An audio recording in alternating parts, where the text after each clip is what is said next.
Assalomu alaykum barchaga. Ko'pchilik qiziqib kutib turgan videomizni boshlayapmiz. Agar sizda qanaqadir Wi-Fi bo'yicha savollaringiz bo'lsa, videoning tagida bemalol kommentariy yozib qoldirishingiz mumkin. Shu haqida kattaroq videolar ham olib chiqamiz. Bundan bag'i YouTube'imizni aktivni olib boramiz. Bu YouTube'ga olingan birinchi katta videomizda kami keti bo'lsa, qanaqadir nima deydi, to'xtab qolgan joyimiz yoki chalg'igan joyimiz bo'lsa to'g'ri tushunasizlar degan umiddaman. Hop, основной biz ko'pincha Instagramda yurg'izamiz. Ko'pchilik tanisa kerak, balkim tanimaganlar uchun o'zimni ozgina tanishtirib qo'ysam, Dadaboyev Akramjon, Wi-Fi Kakant asoschisi bo'laman. Hop, ko'plab proyektlarni qilib chiqqanmiz. Obyektlar, misol haqqamizda turgan Arrozi, yonimizdagi Shukran va shunga o'xshagan ko'proq katta brendlar bilan ishlab, Wi-Fi va lokal tarmoqlarni tuzib, kameralarni ustanovka qilib, mana shunaqangi xizmatlar ko'rsatamiz. Va ba'zi bir banklar bor, ismini aytib bo'lmaydi. Mana shunaqangi kiber xavfsizlik bo'yicha ham mutaxassislarimiz bor. Xo'p, nima demoqchiman? Ko'pchilik so'radi, Wi-Fi'ni qanday nastroyka qilsak bo'ladi deb. Xo'p, shu narsa haqida qisqacha aytib bermoqchiman. Har qanday Wi-Fi routerda va shunga o'xshagan lokal tarmoqni qanaqa qilib nastroyka qilsak bo'ladi deb so'rashyapti. Ko'pchilik yaqinda aktual bo'lib qolgan, o'zini eski routerini olib tashlab, o'rniga Uztelecom routerini o'sha almashtirib, Aloqastroy va Vortex shunga o'xshagan har xil routerlarni qo'yish urfga kirib ketdi.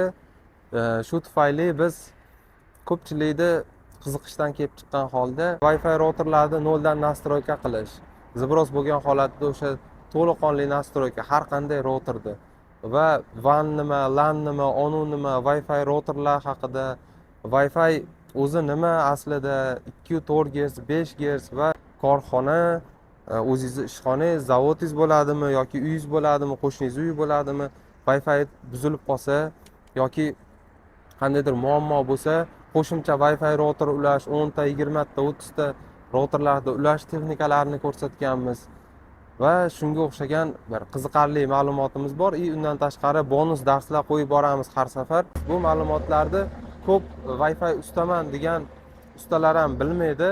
Bundan tashqari savol-javoblar alohida gruppamiz bor. O'zi o'quvchilarimiz va adminlarimiz. Qolaversa o'zim o'sha gruppani yurg'izib, o'quvchilarimiz bilan, o'sha kursimizda olgan o'quvchilar bilan savollarga javob berib, shunga o'xshagan qiziqarli mavzular va yangiliklar qo'yib boramiz. Kimga qiziq bo'lsa, bemalol kursimizga o'tib olishingiz mumkin. Narxi unaqangi odamni qo'rqitadigan narx emas. Sababi bitta usta keladigan narxda, misol ko'chadan usta chaqirsangiz ham qanchaga keladi? Misol 100 mingga kelib routerizni nastroyka qilib berib ketadi. Biz kursimizni narxini xuddi shunday narxda 99 ming so'm qilib qo'yganmiz. O'zingiz uyingizda o'sha bir marta kursni olasiz, xohlaganingizcha o'sha o'rganib, kerakli mavzularni ko'rib, routeringizni nastroykasini qilib, qolaversa bu bilim o'zingiz bilan qoladi. Bilimga investitsiya qilgan yaxshi, ko'pchilik o'zi biladi bu narsani. Agar qiziq bo'lsa, kursimizda kutib qolamiz. Agarda qanaqadir savolingiz bo'lsa, bemalol o'zimga murojaat qilishingiz ham mumkin yoki adminlarimizga. Albatta javob beramiz. Har bir odam biz uchun qadrli.